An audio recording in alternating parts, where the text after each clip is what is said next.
Donald, good morning.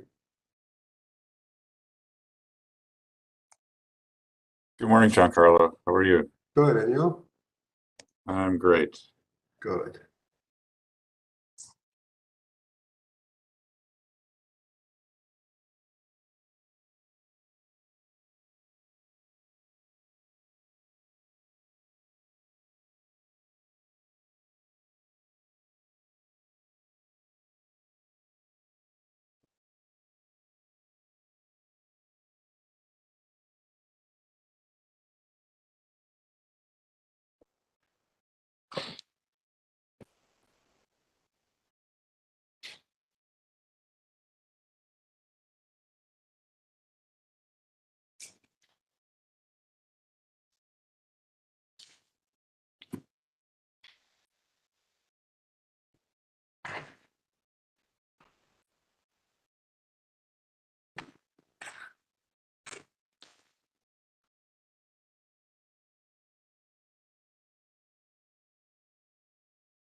morning.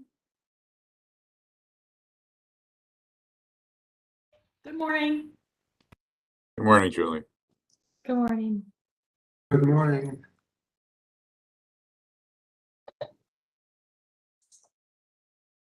Hey, Julie, thank you for touching base with my friends. I appreciate that. Oh, my pleasure.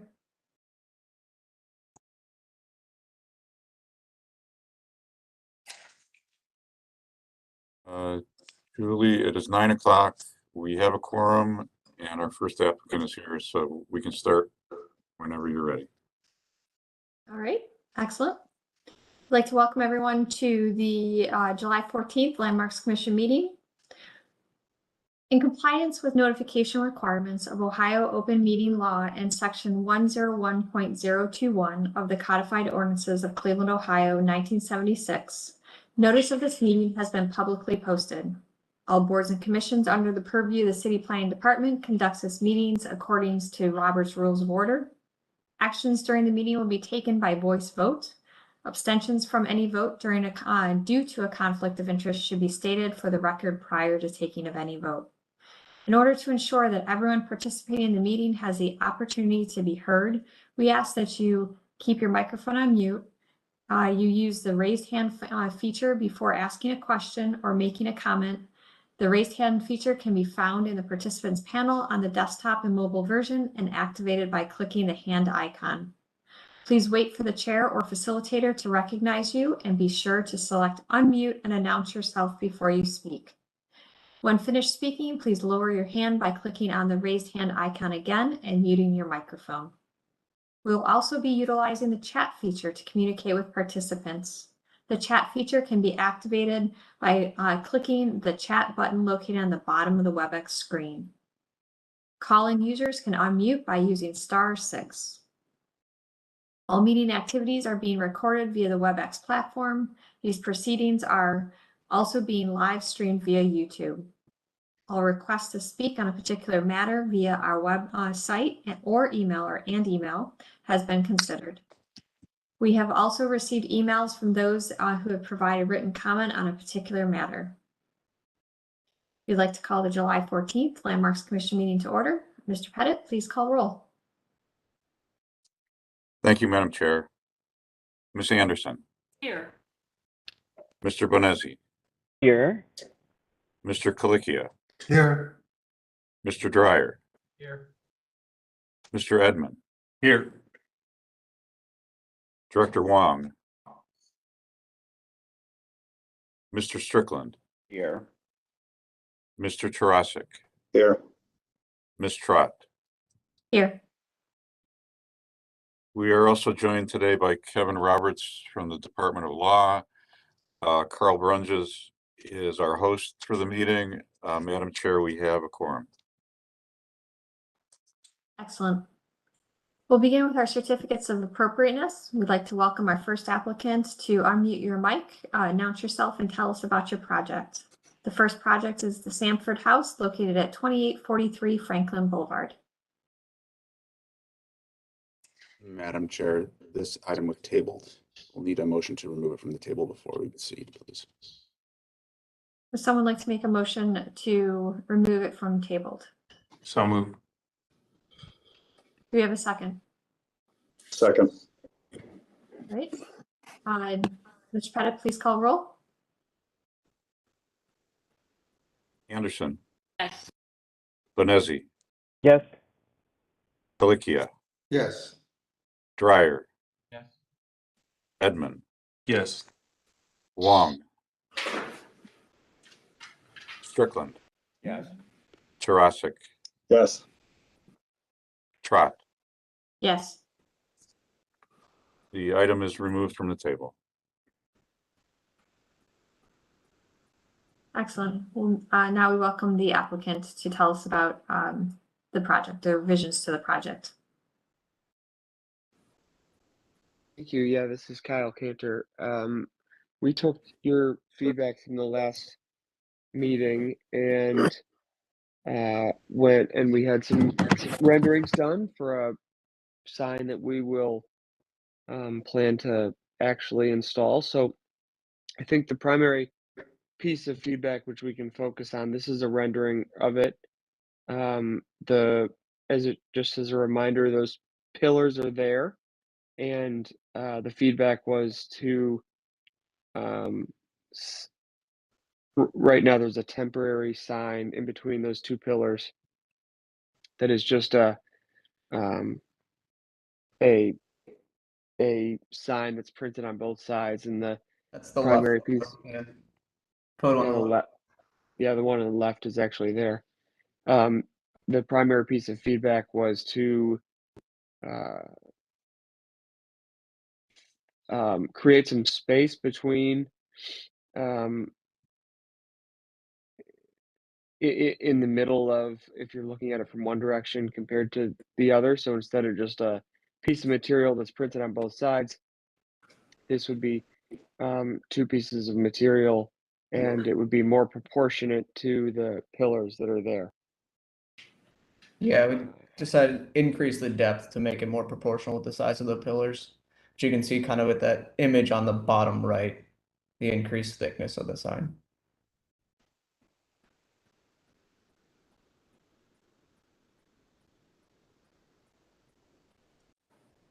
Okay, thank you for the update and highlighting what has changed. Did this go back to the local design review? Madam Chair, this did not go back to design review. This is back from our, when we tabled it in January.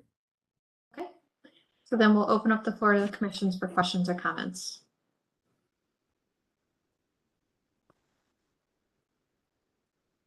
I'll start us off in the,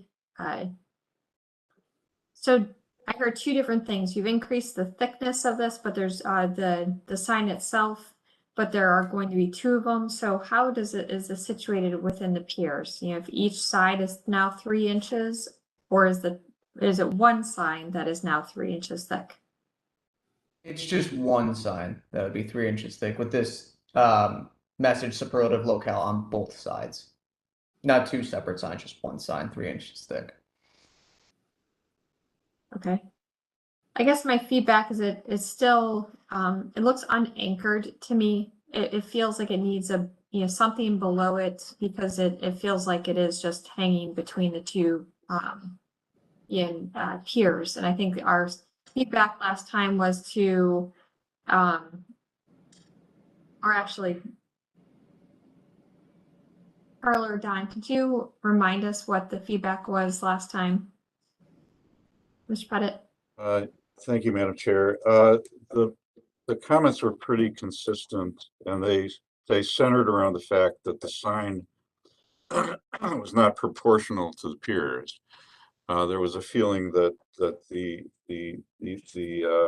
location of the sign within the piers was an issue. No one seemed to have an issue with the piers themselves. There were suggestions to make the sign deeper or bigger within the dimension. I believe someone at the meeting suggested doing 2 signs. And I kind of agree. You know, staff reviewed this. I'm not sure that the 3-inch depth is going to be enough. I'd kind of like to see the sign divided into 2, so that you have 2 sign faces, and that they be pulled out to the first mortar joint within the piers. I think that would still give it enough recess, but it would also make the sign more visible in proportion to the piers. So that would be my suggestion. I do think that cutting off the corners at the tops and the bottom, it does eliminate some of the blank white space. So I think that's an improvement. But I still think it needs to fit better within the piers. It needs to be more substantial within the piers, and I think pulling it out even further would enhance that. Thank you for that reminder and your update on your staff's recommendations. So just to conclude, that's, I guess, I still feel like doesn't have enough depth, that it's very, flat and recessed right now. Mr. Strickland, do you have further comments? Thank you, Madam Chair. Yeah, I would echo those comments. I think that we're dealing with the existing masonry piers, which are rather large. And, you know, the way this is configured, the piers themselves just look bulky. And the sign is not proportionate relative to the size of the piers. So I agree with the Secretary's comments that the sign was pulled forward in each face, that and maybe enlarged somewhat. Cutting off the corners provides the opportunity for the actual size of the sign, I think, to increase and be more proportional with the mass of the piers themselves. And also, I would like to be reminded how this is illuminated. I don't see any round fixtures in what's shown here, and I just wanted to know if it could be internally illuminated. Thank you. Yeah, there's a landscape light right in the middle down on the ground that uplights the whole thing. I see that now.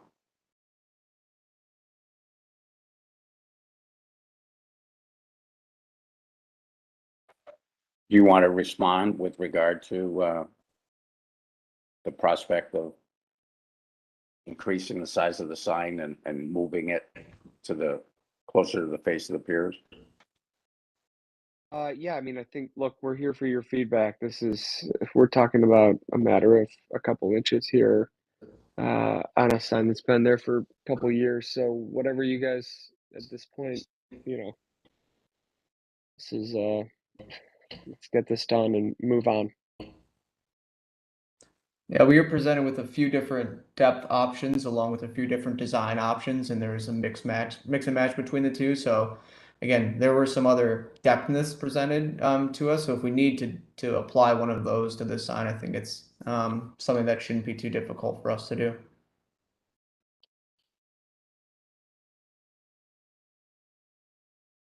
To me, it looks goofy if you're talking about going to the first mortar joint inside the pillars. You're talking about pillars that are 18 inches wide, and you bring it to the first pillar or first mortar joint, then the sign appears to be flat, but there's all this depth behind it that you if you're looking at it from one side, it's just wasted space. So that looks goofy. That's why we went with 3 inches. You're talking about 18 inches, 3 inches thickness, leave some space on each side. Seemed proportionate, much more proportionate than it is now, and still appears to, use some of that space. The pillars look really nice, so the 3-inch thickness of the sign would, have some bulk to it, but and not be an inch thick and in the center of it. But I guess we're here to decide. Ms. Anderson, Beth? Thank you, Madam Chair. I drove by this sign and it's pretty large. The area where it sits is residential, it's apartment buildings and that kind of thing. So there aren't other commercial establishments there with big signs. So it dominates that tree lawn, that lawn area. So I'd be reticent to call for anything bigger. I kind of like Mr. Pettit's idea with the 2 signs, somehow situated in there. But yeah, it's when you see it in context of the area, it's pretty big. So those are my comments. Thank you. Just to follow up, that's not necessarily true. There's a business to the west of us, even still, actually a couple businesses with signs to the west of us, and everything to the east of us has some form of sign. So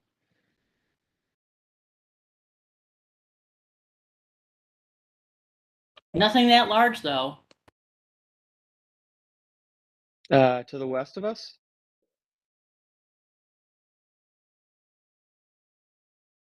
What's the Vantage Place sign that is gone now? I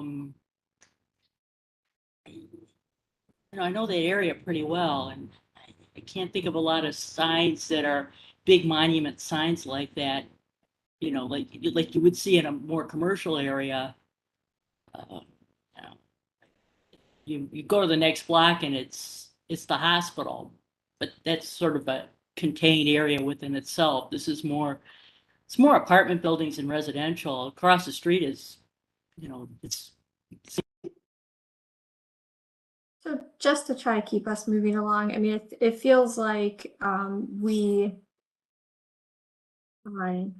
the commission, is there objections to how it's configured within the piers? Is it just the thickness or that we are down to? Mr. Strickland, you said it was the thickness, but you're okay with the design itself. Is that correct? Yes, I think that the body of the sign, I disagree with Ms. Anderson. I just think because of the size of the piers are existing, so they kind of set the scale.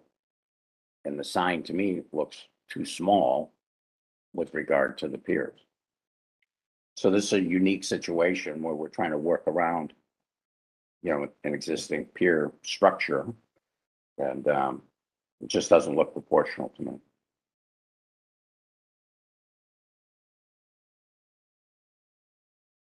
I would agree. I mean, I think this still needs some work and should be worked on with staff to get it to the right depth. I think it may not be, it probably needs to be a thicker sign that might be constructed by two faces and then a cap, and doing some quick, unfortunately, we can't bring up examples because we can't share, only Carl can, the presenter.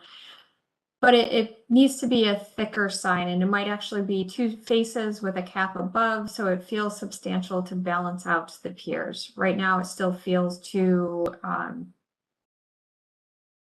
temporary with the way it is constructed right now. So I personally feel I cannot approve it the way it is without more staff feedback to get it to the right proportion, or without getting it to the right thickness, which may be done with staff. yeah. So I guess I would propose to avoid this ongoing saga of coming back and back and back. Is there a thickness that you feel as though would be proportionate? Let's say the sign was a total of 6 inches with what you've proposed as two signs with a cap, leaving 6 inches of space on each side, 6 inches of thickness of the sign.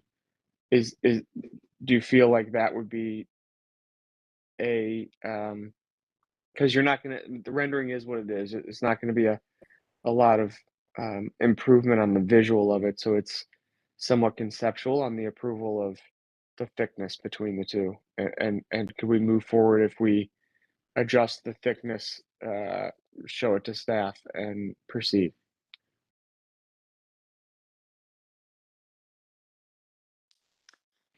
Madam Chair, this is Bob Strickland. I would support that. Thank you, Mr. Strickland. So I would make a motion that we approve the sign, increasing the thickness to 6 inches within a sign box or however they term it, to be presented to staff for approval.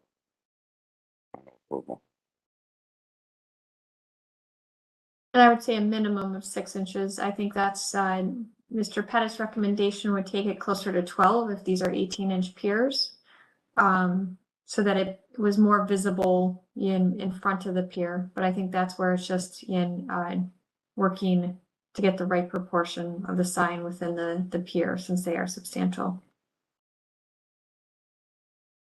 Others comments from the commission?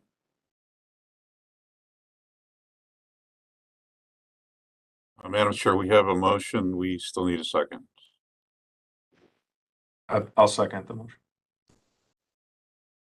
Okay, so we have a motion second. Thank you. I'm sorry I missed that was official motion. Any further discussion? So I would, just for clarification, amend the motion so it's a minimum of 6 inches, working with staff for final depth approval. Thank you for that clarification. Any further discussion from commission?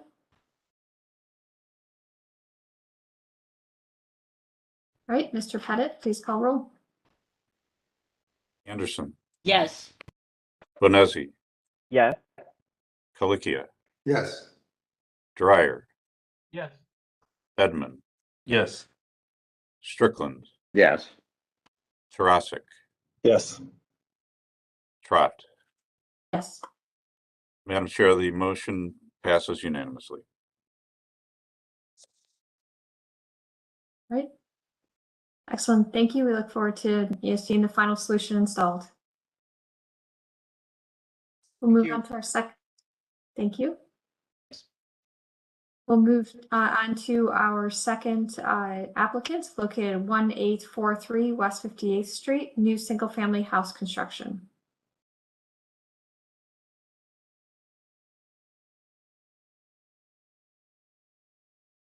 I'd like to welcome the applicant to open up your mic and announce yourself and tell us about your project. Good morning. Hi, this is John Waddick. Go ahead. Go ahead, John. No, you're fine. Go ahead. No, actually, I thought you may not be on, Jenny. I did not see the invite list. I thought I had to step in. Sorry. So it's floor is all yours. Good morning, everyone. This is Jenny Johnson. I am with Deani Homes. I am the sales and design consultant for the project that we are reviewing. We had a great meeting last week and are coming back to review that information and also to note some of the recommendations that were given to us by this board. One of the main recommendations that was given was to review the appearance of the stone on the front of the home. And we did go ahead and review that information. In the presentation itself, the sandstone that we are using, the cultured stone that we are using that looks like sandstone, there is a rendering, a picture of it, not the rendering, the drawing, but a picture of the actual sandstone to show that it is more monochromatic than perhaps the 2D drawing is representing.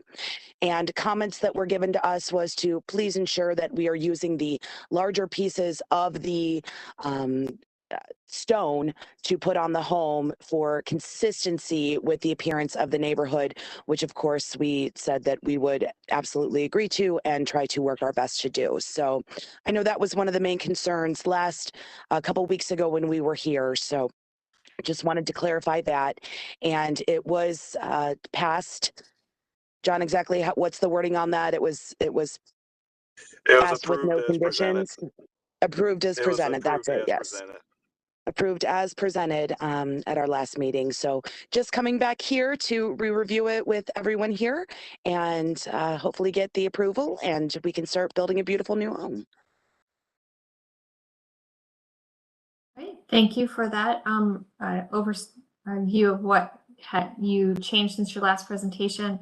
Since I wasn't at the last meeting, I'm going to ask Mr. Pettit and Mr. Brunges to maybe highlight on the rendering that was referred to or the sample so that we can just see that.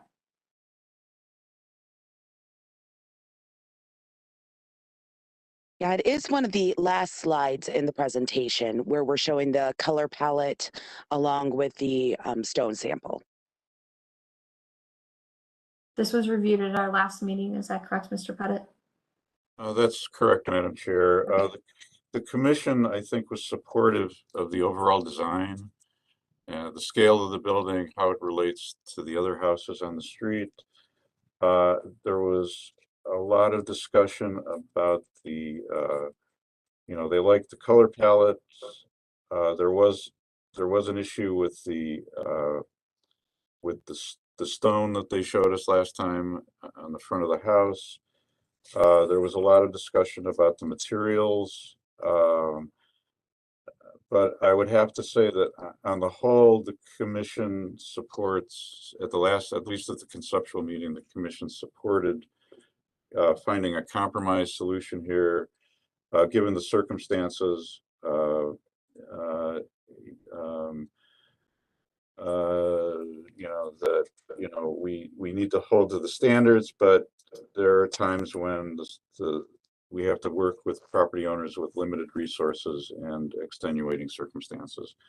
So I think the commission was willing to be more flexible in this case in terms of the materials. Thank you for that overview. That's helpful. Mr. Brunges, did you have additional before we jump back to the presentation? Go ahead. Yes, I have the design review committee report from last week.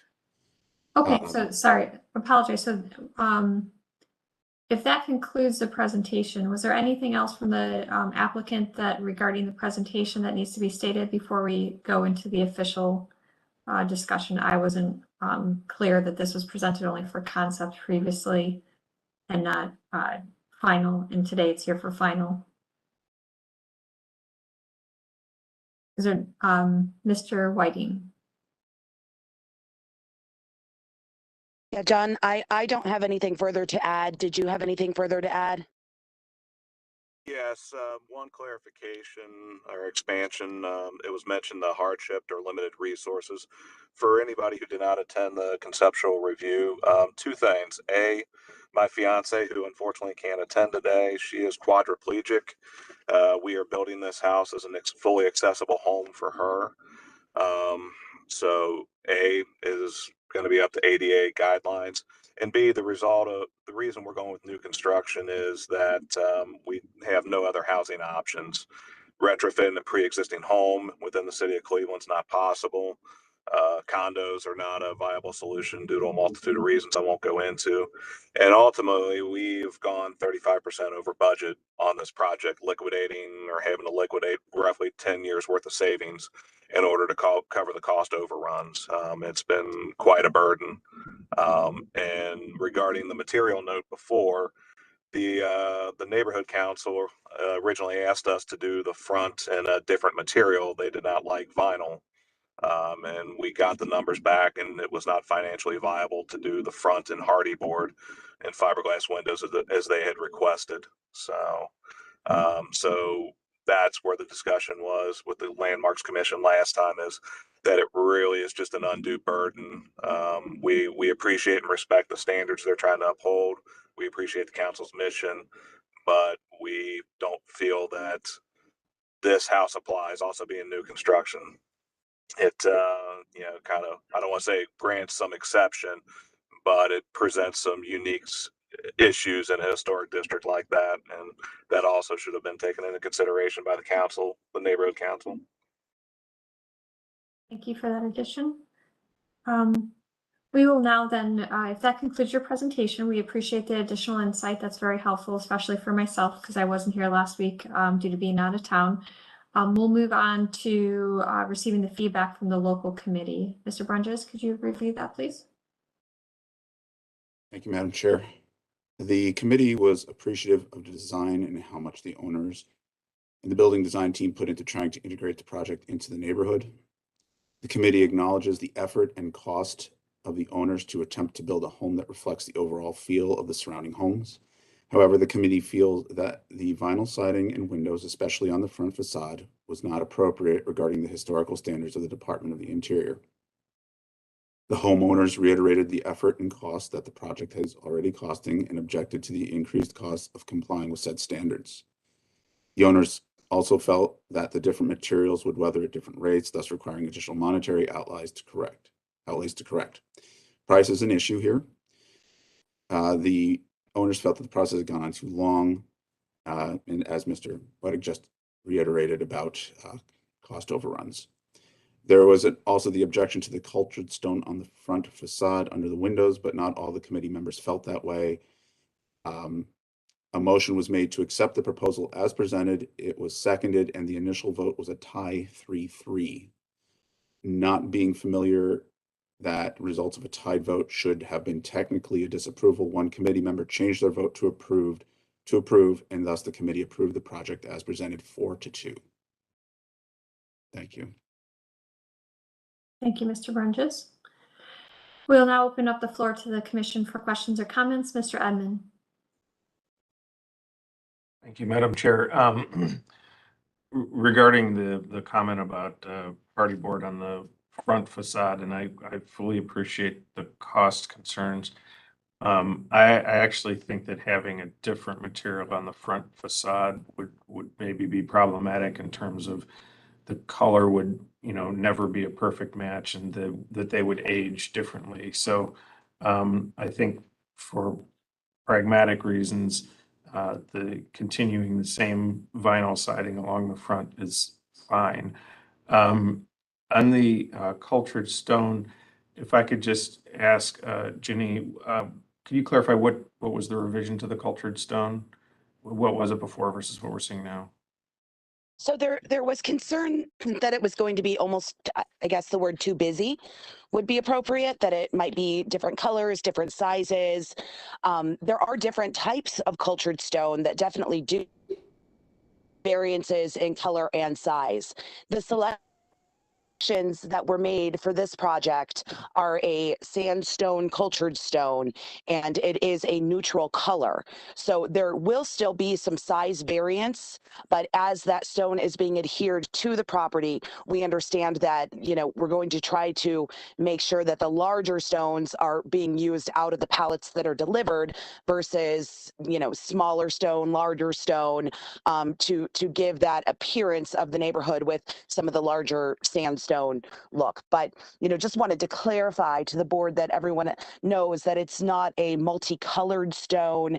It really is a consistent color in the stone.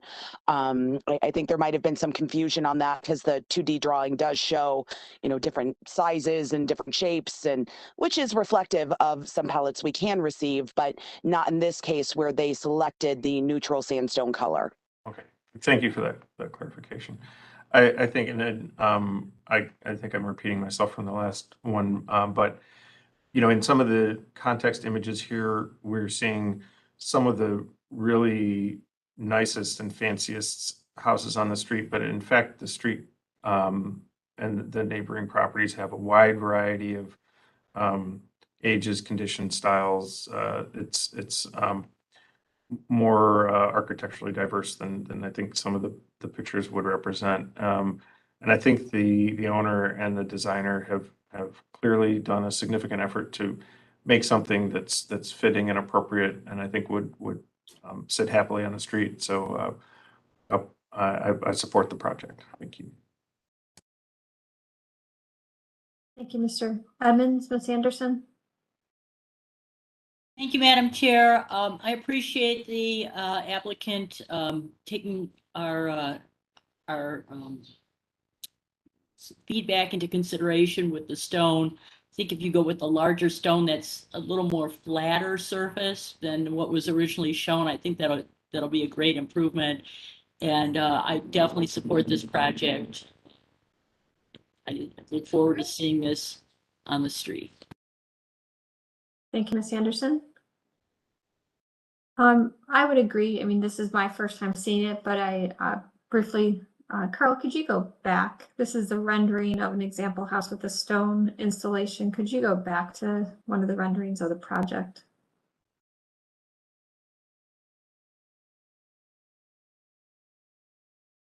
Could you go to the front?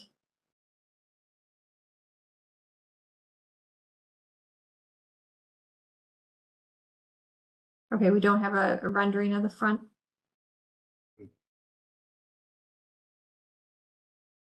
Is that it? Is that the front of the house? That's the front of the house, yes. Yes, that's the front. But the colors are different.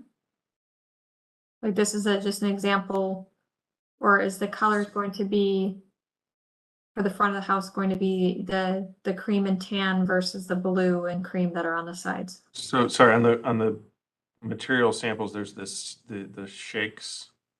Yeah, so that's the vinyl shakes on the front, and in the recessed areas of the front facade, so behind the porch, I believe that's the blue siding. Thank you for clarifying. I was not picking up on my small screen. Okay, that's helpful. Yeah, I think this is it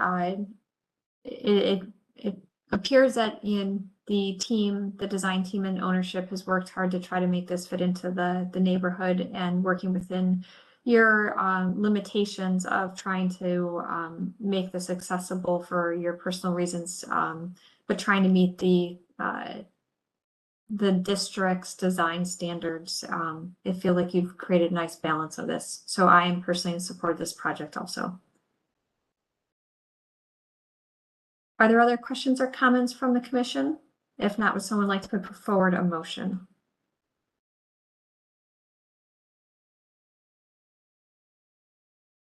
Mr. Edmond? I move that the project be approved as presented. Thank you. Do we have a second? I'll second that. Thank you, Mr. Strickland. Any further discussion? All right, Mr. Pettit, please call roll and announce the results. Anderson, Yes. Bonesi, Yes. Pelikia, Yes. Dryer. Mr. Dryer? Okay, we're having technical difficulties at our end, so bear with us. Edmund, Yes. Strickland, Yes. Tarasik, Yes. Trot, Yes. Mr. Dryer? Yes. Thank you very much. Madam Chair, the motion passes unanimously. Excellent. We look forward to seeing your project move forward. Good luck. Thank you. Yes, thank you, and we appreciate your time and support. Absolutely. That concludes our certificates of appropriateness for today. We'll move on to our concept plan reviews. Just a reminder, this is for feedback only. We will not be taking a vote. We'll begin with our first applicant located at 186569 West 22nd Street, renovation and addition. Morning, everybody. My name is Brian Spear. I haven't spoken to this group before, but I'm the manager of the entity which owns this property. I also have with us today Susan Broadwater, who is with the design firm Began Architecture. Paul Began is also part of the team, but he's unable to join us, and so we have Susan with us here today as well. Good morning. The GC on this project is Marus Brothers, and I, of course, get the pleasure of receiving our initial budget today, which should be fun. Today's presentation, I have provided a few slides that provide a historical background on the property. It shows the current state of the property as part 2. And then part 3, we go into some initial design concepts. I would note that this proposal has been seen already by Ohio City Inc. And I've had various meetings with folks around the city. This is my first project in the city of Cleveland. And I've been trying to coordinate with various organizations from Landmarks with Mr. Brunjas to City Planning to Ohio City Inc. and various others. And so our hope is that we can design something that we're all very proud of and that it fits within the context of what you folks are looking for, and something that again that we're all very proud of, that touches on its history but also provides a new aesthetic that will take it for the foreseeable future. So with that, I think that we have a kind of contextual site plan that shows where our property is located relative to Irish Town Bend. It's kind of a funky location in that what we have here is it's very close to West Side Market. It's Bridge Avenue terminates into West 22nd, and it overlooks the flats and the Cuyahoga River. It's on a cul-de-sac, and it's really just this property with St. Emmerich's Church. And another overview of where it's located. This is right next to, one of the things that's a little bit noteworthy at this stage is to see that you have the RTA line that's right next to it. The RTA line was previously Hunt Street, and this property, as I have shown in my presentation, it was previously two buildings that were built in the right-of-way of the Cleveland Union Terminal, and these two buildings were literally physically moved, 50 or 100 feet northbound, and they were combined together to create what we have here. And so I'm going to try not to get too far into it. I think that, I find this history very fascinating, and that's why I presented it to you folks. But I'll kind of zip through what we have and, on the historical perspective, and I'll try not to belabor it too much. As you can see, the building where it's currently located is lot 188. It's where the top arrow is located. It was previously a vacant lot in 1912. This fire map also shows that this lot 187, where the two buildings were built, is also vacant in 1912. We move along to 1922. We can see that on lot 187, these two buildings have actually been constructed. One of them is a rectangular shape that's facing West 22nd. The second is a square shaped building that's facing Hunt Street. And my apologies, it's pretty small, but it's kind of the best that we could do with what we were given. So in 1922, they were constructed, they were done. I think these buildings were built in 1913 and 1917, respectively. This is the square-shaped building that was facing Hunt Street. And again, this has all been demoed and made way for the Cleveland Union Terminal, which is now the red line for the RTA. This is what I refer to as the south building, the rectangular building. And this was facing West 22nd. So we're on the south side of West 22nd looking north. All of these buildings were demolished, but our building, the south building as I call it, was moved up down the street. I think of it almost like a car moving down the street, where it pulled out of this parking spot and it went into the new lot, into the new spot, so that what was previously the front of West 22nd is now the back. This area that you see, this facade that you see, is now overlooking the flats, and the back side of the building is now facing the front on West 22nd. So it's a bizarre set of circumstances, to say the least. And here again is the south building. This is from the north side of West 22nd facing south. And again, this is where these gentlemen are in the foreground. That's the beginning of lot 188, which is where the buildings were moved to. And of course, here's Cleveland Union Terminal that was installed in the mid-20s. St. Emmerich's Church, you can see the steeple on the left, that was already constructed. And our building was moved behind the buildings that are here on the right side of West 22nd. So by 1927 fire map, we can see that lot 187 is blank for Cleveland Union Terminal, and lot 188 shows that these two buildings have been combined. The south building is that rectangular building, and the north building is a square-shaped building. So this is what we got. It's kind of interesting, where we have the staircase is behind where that front door, kind of plywood box was built out in the front of the building. That is the middle connector building. They built stairs in the middle of this. The building to the left is the north building. That one is largely untouched. So it keeps the original aesthetic that was facing Hunt Street. It has, arched windows and a fleur-de-lis. They have replaced the windows with these vinyl windows that are, kind of junky. To the right, you can see the south building. And what's kind of noteworthy is that on the third floor, you can see that there was a stairwell that was coming out, and they just bricked over it. So generally speaking, one of the themes that we have is that they've really just kind of painted over the rust, is what I call it. They've been doing the bare minimum for as long as I can tell to make this a 7-unit income producing property. So that's the background of the building. I'll zip through this as well. I touched on this a moment ago, that the work that has been done, especially over the last 20 years or so, has been Slavin and the bare minimum. You can see that the brick here has been, the tuck pointing work has been not great in the upper right corner. This is the brick is mismatched, all throughout the building. This is the front of the building facing West 22nd, and it does show that there's nothing decorative above the windows there.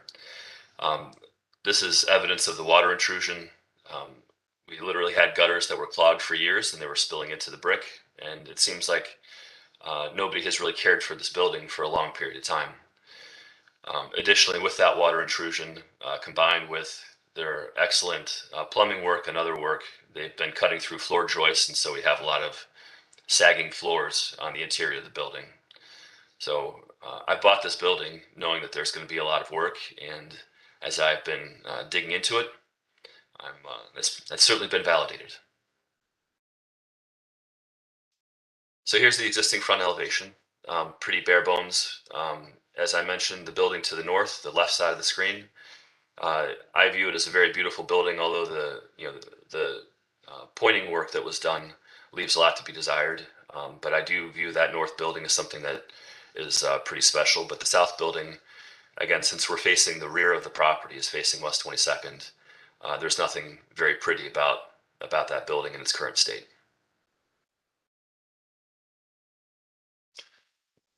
Okay, so what we're proposing for the building is we'd like to expand the footprint on it and add a building to the south. We'd like to make this look like more of a townhome. We plan to demo the interior, since a lot of it is not very useful. Take it all the way down to the masonry exterior walls and also the floor joists with the original hardwood flooring to repair that, but really rip out everything else. All mechanical, electrical, plumbing comes out, all drywall comes out. Make this structurally sound as the first pass, and to build something again that we're all proud of. All right, here's the proposed front elevation. As you can see on the left side of the building, the north building is largely the aesthetic is largely intact. The area where the plywood box was for the stairwell is now kind of a stair tower.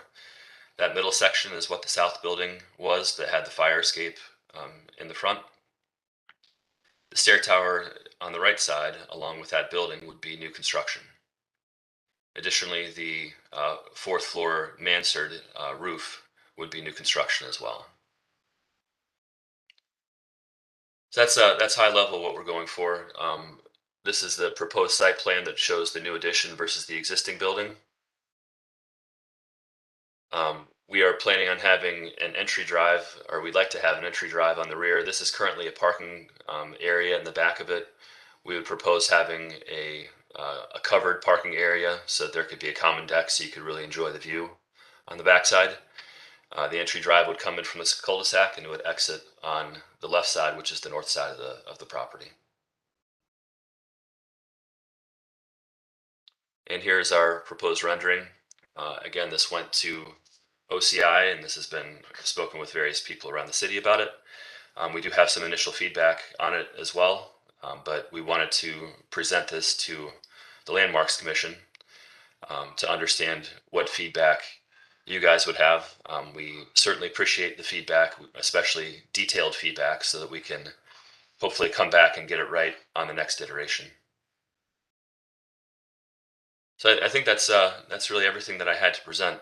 Again, very much appreciate your feedback and your comments, especially details. I'm going to be taking notes, so hopefully it's not too loud. And yeah.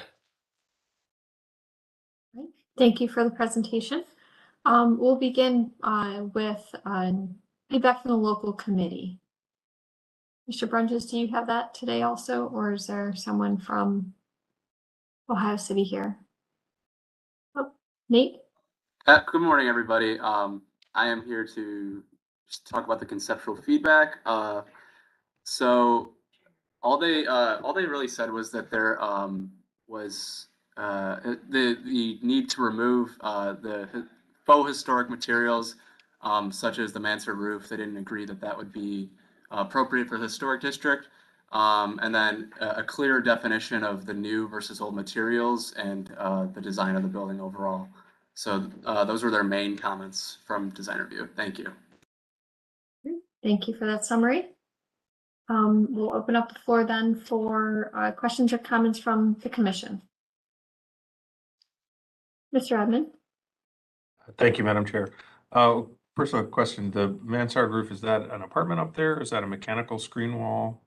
What's going on behind that? The mansard roof area is about 1,000 square feet. Each floor is about 3,000 feet. And this 1,000 feet would be an extension of one of the units on the top floor.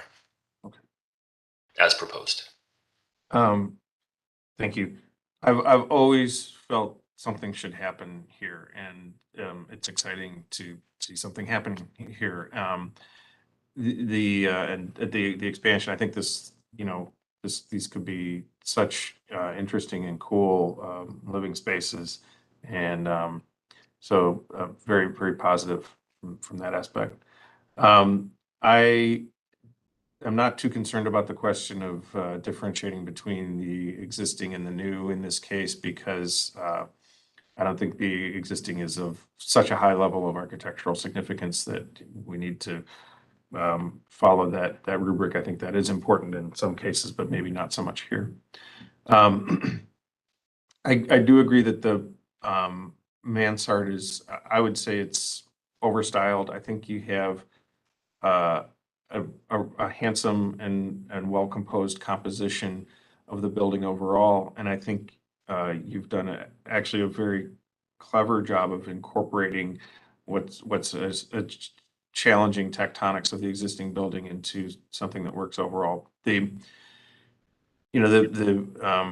brackets and the overhang and the window treatments are sort of Italianate, and then the mansard is sort of Second Empire, and so there's a bit of a mismatch there. But I feel like that the mansard draws attention to itself in a way that detracts from the overall composition, and I think it could just be simplified and integrated a little bit better, which maybe that actually would reduce the cost of what you're doing up there. But I would encourage simplification of the mansard and just a different approach to that. But otherwise, I think I'm very excited about this project. Thank you. Thank you. Thank you, Mr. Edmund. Ms. Anderson? Thank you, Madam Chair. I just want to thank the applicant for all of the research they've done on the history of the building and the movement of the building. That was fascinating. I'm very familiar with this building. I've been familiar with it for decades, and I've been inside, and the floors are sloping, and there's a lot of issues, that have been there for years. So I just want to acknowledge that that's, the applicant's very correct about that. I also wanted to bring up that from the east side of the building, you had a phenomenal view of downtown. And I think that's probably one of the reasons it's stood in that site in spite of everything is, people always wanted that view. I really think that the design is very handsome, very elegant, but I do agree with Mr. Edmonds. I think the mansard roof probably does need to be simplified, and it does distract from the rest of the wonderful design. I really am very encouraged to see this brought to us. So those are my comments. Thank you. Thank you. Thank you, Ms. Anderson. Mr. Benazzi? Thank you, Madam Chair. First off, I will echo all my fellow members and someone doing something with this property. I think it's always great. I didn't even know that West, I'll take the opposite end here. I didn't know that West 22nd Street even existed. I just looked at Google Maps like, oh my God, it's literally tucked back in there. So you learn something new every day. But as for the architecture, I would argue, the mansard roof traditionally goes to the edges because it is an extension of the building to create another floor, but the floor is the roof. And so seeing the mansard roof not extend, you know, over the left and right parts of this elevation lends itself to understanding its falsity, right? Like you know, from a historical sense, like this isn't actually a real mansard roof as it would in a historical sense. So I think using that in like, you know, putting that language, and as Mr. Edmonds said, the bottom is very Italianate with this tripartite, and then you have the Italianate top, and then you're coming in with a mansard. It's a confusing relationship of architectural languages, and it's not very resolved right now. So I would say either one, if you want to like fully go all the way out and make a mansard building, it would have to go all the way to the edges, you know, to truly start to get towards that language. Otherwise, I think it needs to be reconsidered. You know, how much of that space, you know, I understand it's probably very valuable space up there. So other creative solutions to kind of get that on top of the building that aren't so interfering of the language. And I would argue you're starting to put these kind of modern languages on the left side with this balcony. Right? It's very kind of like thin steel with steel railings. And that maybe you could start to use that language kind of stepped back at the front elevation, right over here. You could start to maybe do this like very clean modernist language that's kind of stepped back and very quiet, so it doesn't detract from the historical language that you're trying to compose on the front of the facade. So that's definitely, I think, one of the bigger things to take a second stab at. I'll leave my comments at that while I keep analyzing the elevation, but overall, I'm excited. You know, I'm always excited to see repurposed buildings, not just cookie cutter things. So, thank you. Thank you. Thank you, Mr. Bonazzi. Giancarlo? Yes, good morning. I agree with the comments made by Mr. Bonazzi and Ms. Anderson, but just for a moment, I'd like to discuss the actual materials. I mean, I assume that's brick. Is that stone then, the light colored materials? Susan, I would ask that you jump in on that one, but for the base of it and for the stair tower, that is a stone material. I forgot what the actual name is. Yeah, a cast stone on the base and to that stairwell tower. Mm-hmm. Why aren't you considering natural stone, like a sandstone or a limestone? I cannot answer that question. I'd have to defer that well, Paul was working on the design of this one, and that's the direction he was going with the design and the elevations of the project. So I can't answer to why he chose the cast stone versus a natural stone. It's probably cost. Yeah, it's half the cost of a limestone or sandstone, Giancarlo, typically. And what about the new building then? That's brick, similar brick to the existing building?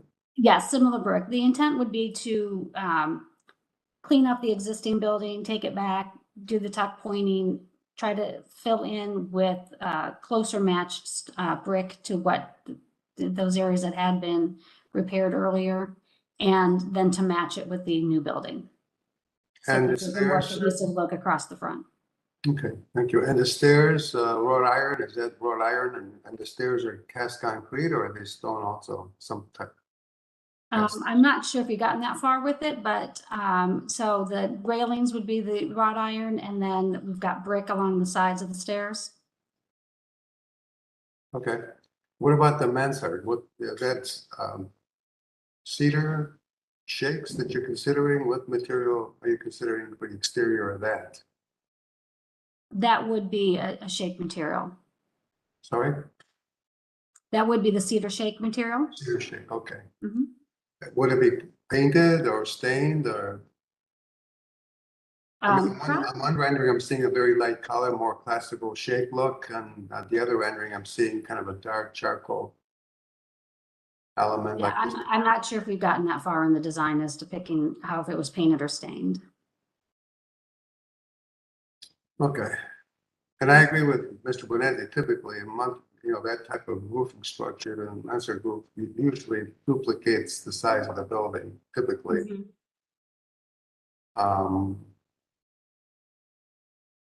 That's all for now. Thank you. Okay. Thank you, Giancarlo.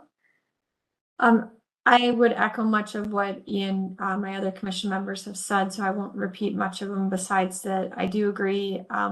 The fourth floor mansard to me is not fitting with the rest of the design.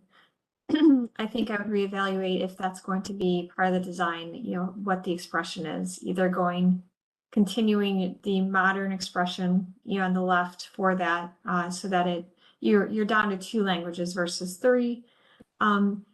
My other feedback would just be, I really like what you're doing here, and I think it's a great, you know, repositioning of this property. But I wouldn't feel restricted to have everything exactly match. I mean, some of the beauty of the images, in my personal opinion, that you began with, which were the historical pictures, had a variety of different expressions across the buildings. And, you know, as you get into this, trying to reclad, you know, the brick buildings with stone, may or may not be, you know, the easiest thing to do. So, you know, as you continue the development of this, my personal opinion is that it doesn't have to be, you could bring in some variety, I'll say it that way, to the facade to allow it to be more of the unique row houses versus a, you know, very sort of more modern, very, or not modern, but very strict expression that is symmetrical on both sides. So that's just my personal opinion as you get into this more. But I do feel that the mansard is not appropriate for this type of building, the way it's currently configured. And I encourage you to study that.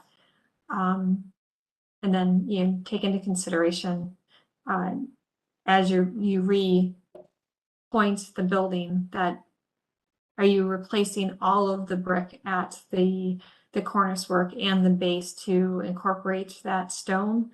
Or does it give you some opportunities for some freedom to have maybe 3 different expressions here? Okay. Other feedback? Oh, go ahead. I'm sorry. No, I was going to say thank you for the detailed feedback from you and from everybody else too. You know, our goal is, again, we want to make something that everybody is proud of and that we're proud of as well. And we're hoping that we can do it efficiently. And by having this detailed feedback, it gives us something that we can come back to you with and hopefully get it right on the next iteration. Mr. Pettit, or Mr. Brunges, I'm sorry, my chat is not reading well. Did you have something? Yeah, I just wanted to make mention that because this is more than 4 units, I believe a tree preservation plan will also be needed to be completed on this. Even though some are already existing and there's going to be some new construction to this, so they may want to look into, and we can get the information that they need as well. I'm sorry, could you repeat that? Did you say a tree preservation plan? Yeah, yes, tree preservation plan, and I'll get you that information to get with our urban forester. Okay, thank you. And the last piece of feedback is, as when you come back for your final approval, we'd appreciate just seeing the other side of the building too. And I think we have a good understanding of this side, but how does this design expression wrap the entire building, and how does it relate to your roof deck and parking? How does it, you know, cascade down the hill? Would be something we'd want to see. Okay. Giancarlo, anything else? Yeah, one more question. Will the roof be used, since you have these exceptional views of Cleveland? Will that be a functional roof or just a roof, normal roof? Yes, sir. The plan was that it would be a functional roof, that all areas, the parapet wall is set up where that would be the edges of the roof. And so it would all be a functional roof. Okay, and that's, so it's recessed, there's no need for a railing? I think what Giancarlo is asking is, will you be using the 2 sides as roof decks, or will that just be standard roof? So will you be occupying those areas, or will you just be doing a standard roof in those areas? The plan is that they would be occupied, that people would be able to walk out onto the roof, and there would be railings that would be on the inside part of the parapet wall. And not visible from the exterior, from the street? No, sir. The current plan is that it would be behind the parapet wall and not visible from the street. Okay. Thank you. Thank you. Not seeing any additional hands go up with feedback. Does the applicant feel like you've received enough feedback from this commission to continue the development of your design? Yes, we absolutely have, and it's been great to work with everybody so far. We appreciate your comments, and these comments here, they are similar to the comments from OCI and from other people individually when we speak. And so we're going to get back to the drawing board and hopefully present something that we get right on the next iteration. Excellent. Well, I look forward to having you back. Thank you very much. Thank you. Thank you for all your input. Thank you. Thank you. We'll move on to our next applicant. Give me 1 second. There we go. Located at 3575 West 130th Street, renovation. Hi, this is Seth Duke with Bielowski Cleveland. I'm the project architect for the Hawthorne School renovation. I'm also joined on the call by my colleague David Cron here at Bielowski, as well as I believe Josh Rosen from Sustainable Community Associates, the developer for the project. Morning. Thanks. And as you can see on our slide here, we're also working with HP Group. They are our historic preservation consultant for this project. This is a historic tax credit project that was just awarded tax credits in this round. For those who may be unfamiliar with this school, this was one of several sites that the Cleveland Metropolitan School District issued an RFP for redevelopment for. So SCA was awarded this site, and as I mentioned, we are also receiving historic tax credits for the redevelopment of the building.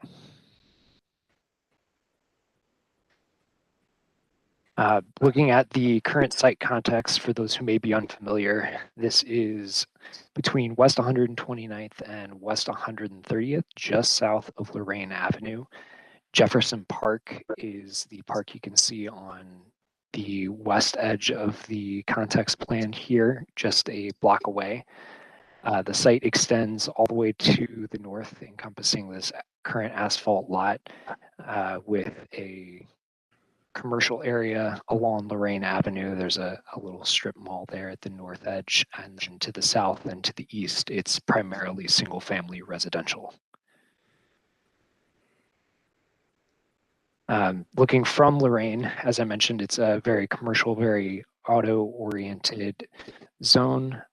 You can see the school just shy of a block away from Lorraine Avenue, and then it becomes more residential as you go further south. And I believe the next slide shows just a block away is Jefferson Park. So there's some wonderful outdoor amenities for the new residents that would be living in this restored school building. The conditions of the school are actually really great. A lot of the masonry and stonework is in really good shape, and we intend to restore the masonry and clean the stone. The exterior of the building is mostly remaining unchanged. I'll go through in some of our drawings the slight modifications that we're making, but for the most part, we're preserving and maintaining the historic character of the school, even as we transition this to a residential use. This is our current proposed site plan. We presented to local design review and also just had a community meeting this week. And so we are working through feedback for how to treat particularly the front lawn area of the site. This building obviously was a school and had a number of entrances. I believe originally there were 7 different doors into this building. So with the transition to residential, we are selectively choosing to use some of those entrances. So the number 1 you can see here that says historic entry closed. The south portion of the building, that south third, was the original school building, and then it was expanded on in the 1920s with the north 2/3. adding on several more doors. This door will be right in front of a proposed apartment unit. And instead of using that entrance, we're proposing a new entrance labeled as number 2 here that would meet our accessibility requirements. This is sort of a split level building where the main entrances are between a ground floor level and a first floor level. So to meet accessibility, we're reusing what was previously a service entrance and emergency exit and turning that into the new primary entrance to the building. And then the number 3s are the main stairwells in the building that we will be preserving and maintaining and using for access. And then there are a couple accessory entrances that will also be sealed up, similar to the front entrance on West 130th at the south end. We'll be reworking the sidewalks. As part of that accessible entrance, we'll be regrading some of the lawn and then bringing people to the new main entrance and then updating our landscaping. The current asphalt lots at the rear on West 129th will be used for the residence parking, as well as utility space, that number 6 in the back. That's actually over old coal chutes in the basement, so we can't really landscape that. So we're using that to bring in our utilities and handle trash and recycling. And then we'll have some visitor parking along a new drive that connects West 129th to West 130th. Part of the comments we did receive from the local neighborhood was just concerns about traffic. And so we're trying to add a new curb cut on West 130th to prevent all the traffic for the site from going in and out on West 129th. And then we're looking at adding some speed bumps or speed tables on that new drive so that it's really limited to just the automobile traffic for the building rather than people using it as a cut through.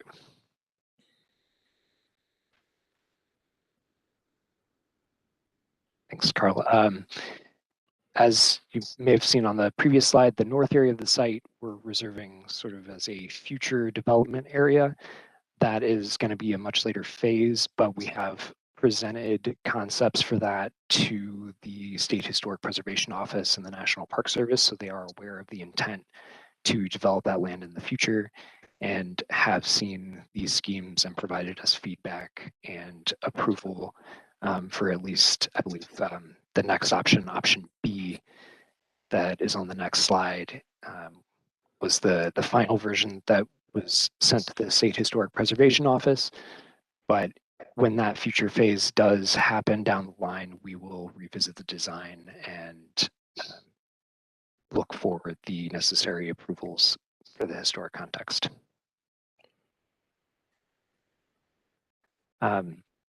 I won't go into all the little details of how we're breaking up the interior, but just our overall intent for preserving the historic character of the building.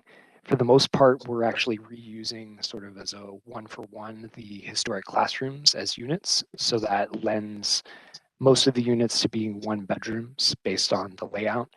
But that allows us to really keep most of the interior walls intact. We're reusing the cloakrooms that were in the classrooms, including some of the old hardware for hanging hats and shoes and jackets.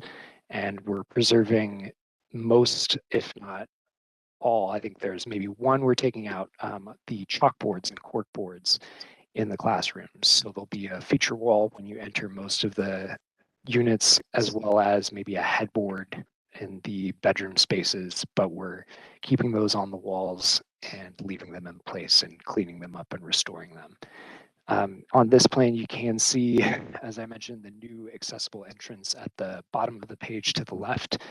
That will bring you into the ground level where we'll have mail and packages and provide that accessible path into the building. And then we'll have our accessible units on this ground floor, but we will still have the stairwells at both the north and south end and on the east side of the building to provide access to residents for all 3 floors of the project. The center wing on the basement is mostly utility space, and due to the changes in elevation and limited light, where we're not using that for residential units, that will be backup house space, utility space, but we are looking at a gym amenity for the building as well. And then Carl, if you can, go to the first floor. It's a very similar layout. There are some larger spaces, some accessory spaces that were part of the school, such as a small library or a nurse's room that allow us to combine with the neighboring classrooms to create some larger units, some 2 bedrooms, or some smaller units in some cases, so a couple of studios as well. In the center wing of the building on the first floor, there's an auditorium that we're preserving as a large open space. And so that will actually be a 3-bedroom unit. And it has a stage there at the very top of the page on the east end of the building that will remain a stage. We'll preserve the proscenium, the woodwork around the stage, and that will be a new kitchen for the unit. The door is one that we are going to be sealing shut there at the bathroom at the back of the stage area, rather than having a direct door into someone's unit. And that just allows the space to function a little bit better. And then on the second floor, right above the auditorium, is an old gymnasium, and we're keeping that open, and that will be a large 4-bedroom unit. We'll be, resurfacing the hardwood floors, repainting the basketball lines, and trying to keep some of the basketball hoops mounted to the walls so that you really still keep that character of a school building, similar to how we're trying to treat the classrooms as well. And then at the roof level, there's a small penthouse that the central stair goes all the way up to that is just mechanical currently, and we're replacing all the systems in the building, so we'll no longer need that as mechanical space. So we're actually going to use that as a 2-bedroom unit up at the top level with a small roof deck. We did consider having a public roof deck, but we would have to cut a huge chunk out of this historic building for elevator access, and to preserve a lot of the layout and the character of the building, it just really wasn't going to work from a historic preservation standpoint.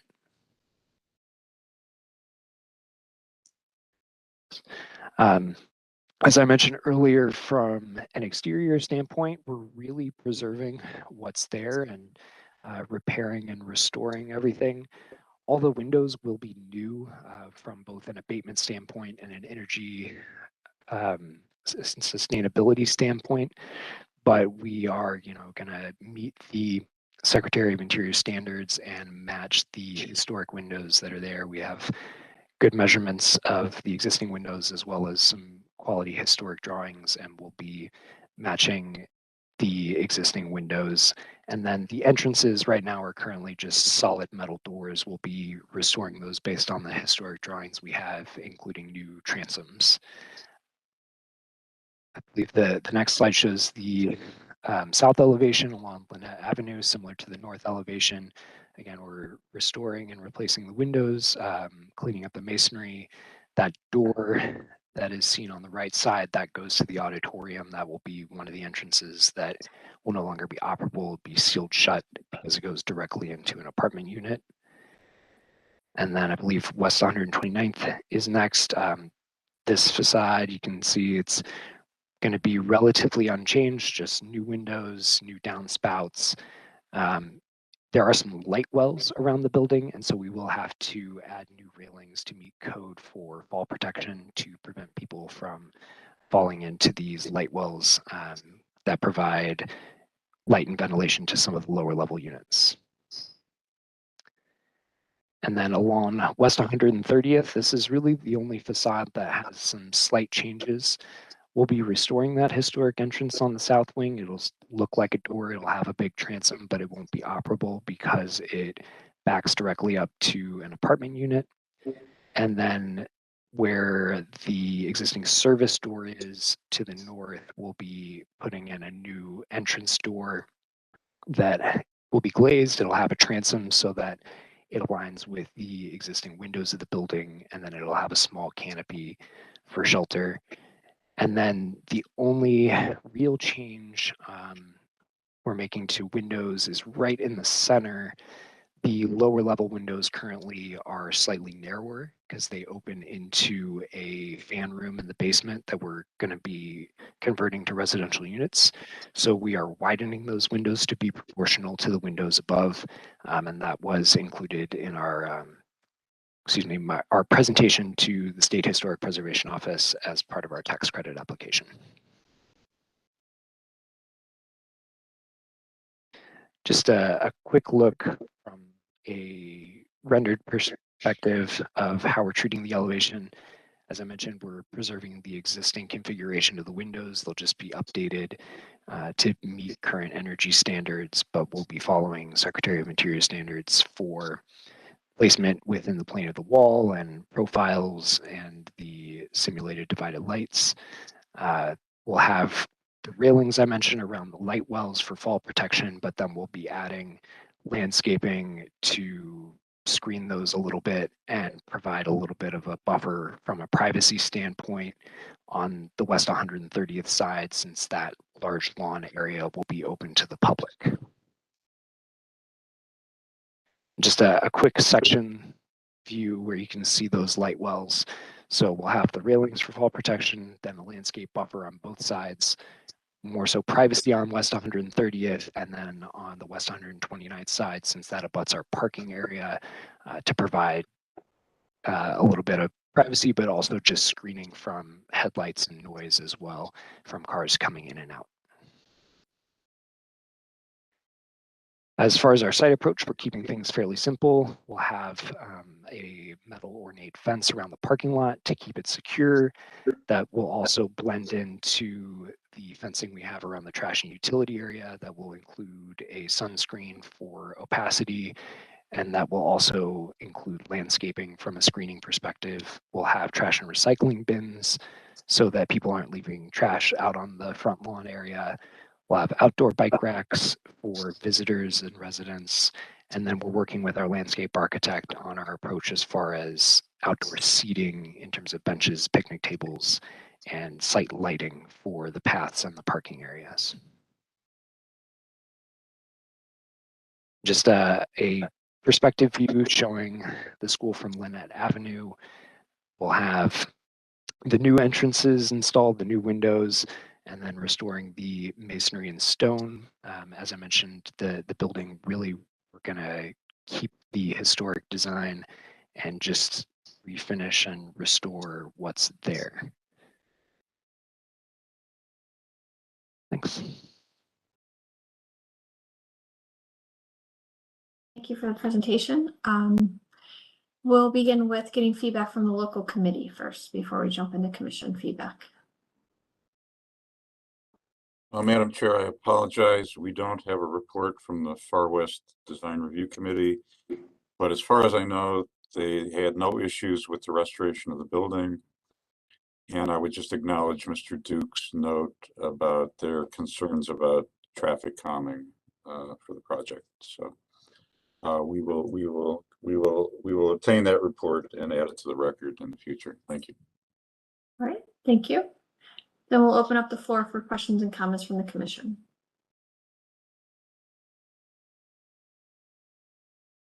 I will start us off since I don't see any hands going up. I mean, I think this is a wonderful building, and I love that you're repurposing this and getting it occupied, because it's a very visible site, and I think you've done a very delicate restoration so that it still maintains its historic qualities, but repurpose it for a new use.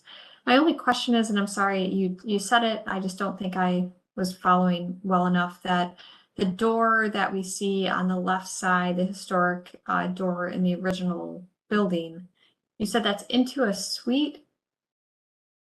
Is that correct? That's correct. So we're keeping the door, the opening intact, as well as the stairs behind it, but it does open directly into an apartment unit now. And so it'll be sealed shut and opaque at the door level.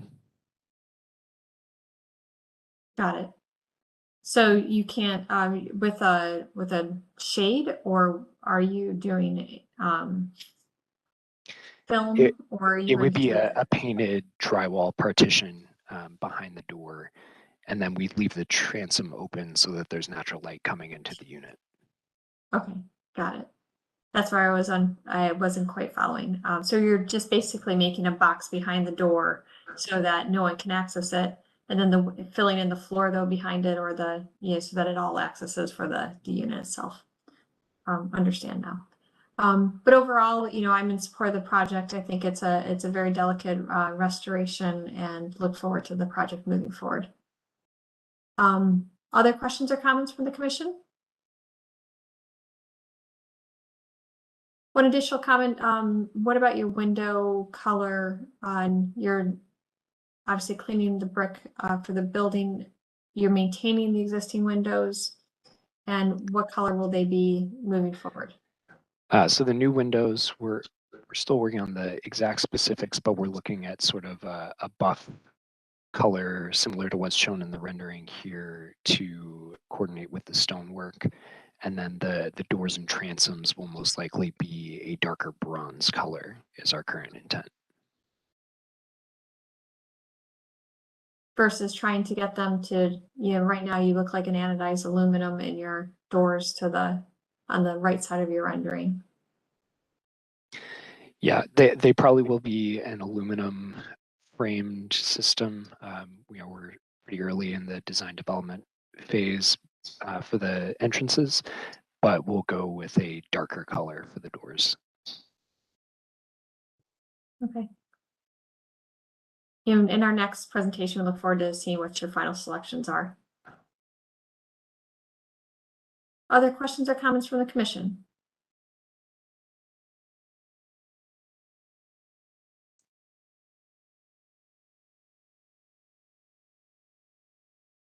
All right. If there is no other questions or comments from the commission, do you feel that my feedback is really just to clarify the doors and window colors. Everything else is fairly self-explanatory, and also your railing materials. I don't think you showed an image. You showed your fence, but I didn't catch the railing image. Just clarifying that again with your landscape plan would be what we'd want to continue to see the progress on at our next meeting. Okay, thank you very much. Do you feel you've received enough feedback to continue the development? Yes, I believe so. David, Josh, is there anything else you have questions on or want to add? No, thank you, Madam Chair. Thank you, Board. Thank you. Thank you. Thanks. That concludes our concept plan reviews then for today, and we'll move on to administrative reports. Thank you, Madam Chair. I just have a few notes about some staff updates. Just want to report that Carl Brunges has been promoted into the city planner position in landmarks. Our second position, senior assistant city planner, has just been posted by Human Resources, so that will be open for, I believe, the next couple of weeks. So we're hoping to fill that position very soon. City planning has also have some staff changes. Allison Henney has been hired as their new architect, and she'll be working in the urban design section. So we will probably be working with her very, very much in the future. Brittany Jones is the new staff member in the Board of Zoning Appeals, and there is also a new staff member in Board of Building Standards, and I don't have her name handy, but maybe Carl can let you know that. Also, the secretary will be retiring on August 31st. So you picked a date, huh? So we have a date. The secretary being you? That would be me. And we'll keep you posted on any events leading up to that date. Well, congratulations, Carl, for the promotion. And Don, we're sad that you have finally picked the date, but happy that you've picked the date. Because obviously there's It puts us all under the deadline for 6 weeks, basically, right? That's right. And I've been putting it off way too long. We're very excited for you.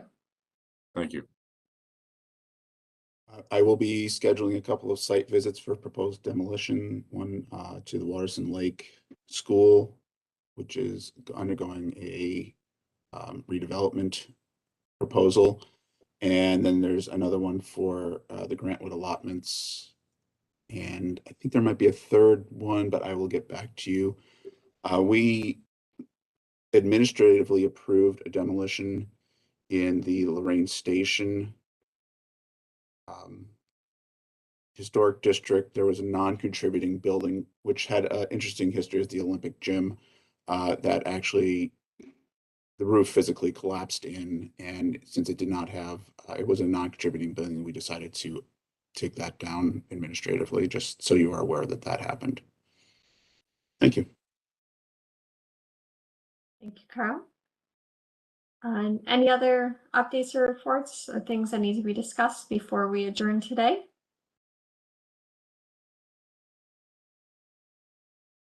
No, it's one of our shorter meetings. Yes, thank you very much. All right, then everybody have a great 2 weeks, or have a great day, and we'll see you in 2 weeks at our next meeting. Bye. Thank Thanks, you. everyone. Take Everyone. care. Bye-bye.